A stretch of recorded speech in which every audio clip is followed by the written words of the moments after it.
Friends, welcome to my channel. ఈరోజు నేను ఒక ఇంపార్టెంట్ టాపిక్తో మీ ముందుకు వచ్చేసాను. Today I have to discuss about the topic of sesame seeds. దీన్ని మనం తెల్ల నువ్వులు, నల్ల నువ్వులు అని కూడా అంటారు. It's good for bones health and boost a metabolic health and protect a radiation out, avoid to cancers and prevents anemia, oral health, dental problems అన్నిటిని కూడా డిక్రీజ్ చేస్తుంది. It's goods for also pregnant womens also. Pregnant mother ఇవి తీసుకుంటే miscarriages అవుతాయని భయపడుతూ ఉంటారు. ఇవి తీసుకుంటే మనం ఈ నువ్వులు బెల్లం కలిసి ఐరన్ కాల్షియం కలిసి మనకి ఎక్కువగా బేబీ గ్రోత్ అనేది పెరగడానికి, ఎక్కువ రక్తహీనత వాళ్ళలో ఉన్నా సరే బ్లడ్ పెరగడానికి ఇది ఎక్కువగా యూజ్ అవుతుంది.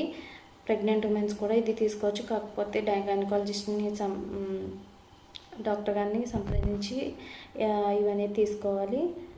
And it's also enable the immune system also. మెయిన్గా ఇమ్యూన్ సిస్టమ్ అనేది బూస్ట్ చేస్తుంది friends. Thank you for watching. And ఇప్పుడు నేను ఈ ఫుడ్ని ఎలా ప్రిపేర్ చేసుకోవాలనేది చూపిస్తాను. Sesame seeds are anti-inflammatory, which may helps to inflammation. మన బాడీలో ఏమైనా ఇన్ఫెక్షన్స్ ఉన్నాయి, related conditions are also decreased. మెయిన్గా ఏంటంటే ఇట్ బూస్ట్ డెంటల్ ప్రాబ్లమ్స్. మన డెంటల్ ప్రాబ్లమ్స్ అన్నిటిని ఇది క్లియర్ చేస్తుంది. ఎందుకంటే దీనికి ఎక్కువగా కాల్షియం ఉంది కనుక మన బోన్స్కి ఎక్కువగా ఇంప్రూవ్స్ ద ఇమ్యూన్ సిస్టమ్. మన ఇమ్యూన్ సిస్టమ్ రోగ నిరోధక శక్తి అనేది పెరుగుతుంది. And it Boost also a bone density and it helps the dental health also, oral health. ఈ కాల్షియం అనేది మనకి తక్కువ అయితే బర్నింగ్ సెన్సేషన్ ఆఫ్ మౌత్, మనం నోటి చుట్టూ ఒక బర్నింగ్ సెన్సేషన్ మంట అనేది వస్తుంది. సో ఇప్పుడు మనం అన్నీ దీనికోసం ఈ సీసమ్ సీడ్స్ అన్ని ఇంపార్టెంట్ విషయాలన్నీ తెలుసుకున్నాం కదా ఫ్రెండ్స్. ఇది ఒక మనకి బాడీలో మెయిన్ రోల్గా పనిచేస్తుంది. And it keeps A healthy heart, digestive system. It reduce the heart problems and heart disease conditions, hyper tension, BP కూడా కంట్రోల్ చేస్తుంది. బీపీ ఎక్కువ ఉన్న వాళ్ళు కంట్రోల్ చేస్తుంది. డయాబెటీస్, షుగర్ లెవెల్స్ అనేవి కంట్రోల్ చేస్తుంది. It prevents the anaemia. మెయిన్గా దీని రోల్ ఏంటంటే ఈ నువ్వులు అనేవి బెల్లంతో కలిపి తీసుకుంటే ఎనీమియా అంటే రక్తహీనత కూడా మనకి, రక్తహీనత ఉన్న వాళ్ళు ఇది తీసుకోవాలి. ఈ ఫుడ్ అనేది high rich iron calcium food తీసుకుంటే వాళ్ళు కాల్షియం ఐరన్ ట్యాబ్లెట్స్ వేసుకుంటూ ఉంటారు. ఆ అవసరం లేకుండా ఇది మనకి ఎక్కువగా యూజ్ అవుతుంది. It's good for bones health and boost a metabolic health and protect a radiation out, avoid to cancers and prevents anemia, oral health, dental problems అన్నిటిని కూడా డిక్రీజ్ చేస్తుంది. It's goods for also pregnant womens also. Pregnant mother ఇవి తీసుకుంటే miscarriages అవుతాయని భయపడుతూ ఉంటారు. ఇవి తీసుకుంటే మనం ఈ నువ్వులు బెల్లం కలిసి ఐరన్ కాల్షియం కలిసి మనకి ఎక్కువగా బేబీ గ్రోత్ అనేది పెరగడానికి, ఎక్కువ రక్తహీనత వాళ్ళలో ఉన్నా సరే బ్లడ్ పెరగడానికి ఇది ఎక్కువగా యూజ్ అవుతుంది. ప్రెగ్నెంట్ ఉమెన్స్ కూడా ఇది తీసుకోవచ్చు. కాకపోతే గైనకాలజిస్ట్ని డాక్టర్ గారిని సంప్రదించి ఇవన్నీ తీసుకోవాలి. And it's also enable the immune system also. మెయిన్గా ఇమ్యూన్ సిస్టమ్ అనేది బూస్ట్ చేస్తుంది friends. Thank you for watching.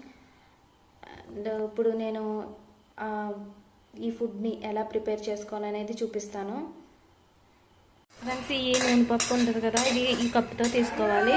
ఇందులో మనం ఈ కప్తోని ఈ వేరుశనగ గుళ్ళు ఉన్నాయి కదా, ఇవి కూడా ఇలా ఫ్రై చేసుకోవాలి పొట్టు ఊడిపోయేంత వరకు కూడా.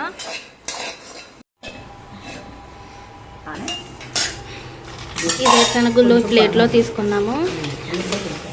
ఇలా పొట్టులన్నీ ఊడిపోయేలాగా ఒక ప్లేట్లో తీసుకున్నాము. తర్వాత నువ్వులన్నీ ఒక బౌల్లోని వేపుకోవాలి. అవి బ్రౌన్ కలర్ షేడ్ వచ్చేంత వరకు ఇలా వేపుకోవాలి.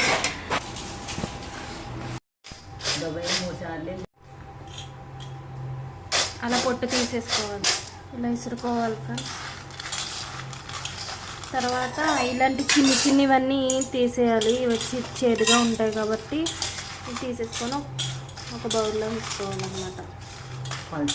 స్కూటీ మీద ఇక్కడికి సగం బెల్లం తీసుకోవాలి కదా. ఇలా అయింది కాబట్టి రెండింటిని ఇలా ప్లేట్లోకి తీసుకుందాం ఫ్రెండ్స్. కప్పుతో బెల్లం నిండుగా 2 కప్స్ తీసుకోవాలి ఫ్రెండ్స్. తర్వాత బెల్లాన్ని ఇలా బౌల్లోకి తర్వాత కొన్ని వాటర్ తీసుకొని 1 కప్పు వాటర్ అందుట్లో వేసుకోవాలి బెల్లంలో. శనగగుళ్ళని నూనె పప్పుని ఇలా కలిపేసుకొని పక్కన ఉంచుకుందాం.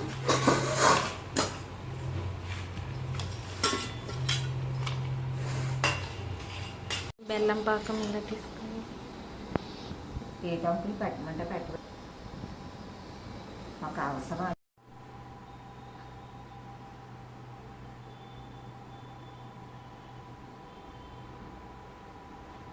ఇంకా పాకం కుదరలేదు కదా.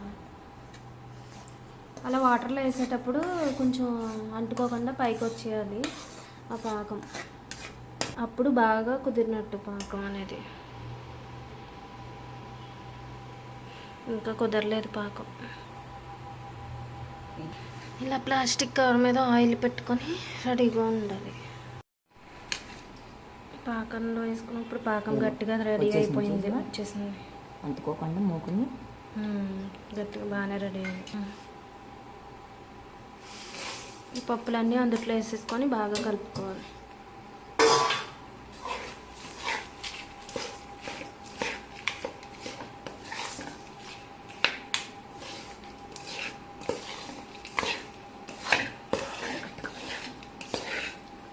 స్టవ్ ఆన్లోనే ఉండాలా? కట్టేయచ్చు. కట్టేసానా? ఇంకా కట్టే మూకుడు వదిలే చెప్తాను. ముగ్గిపోయింది రోయ్.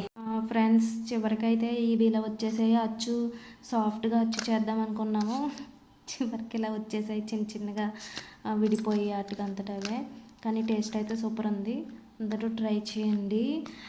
ఇది మనకి హార్ట్స్కి మన టోటల్ బాడీకి అంతా మన ఆరోగ్యంగా ఉండడానికి ఇది హెల్ప్ అవుతుంది కదా. వీడియో నచ్చితే షేర్ చేయండి. Thank you for watching friends. Like చేయండి, షేర్ చేయండి, సబ్స్క్రైబ్ చేయండి ఫ్రెండ్స్.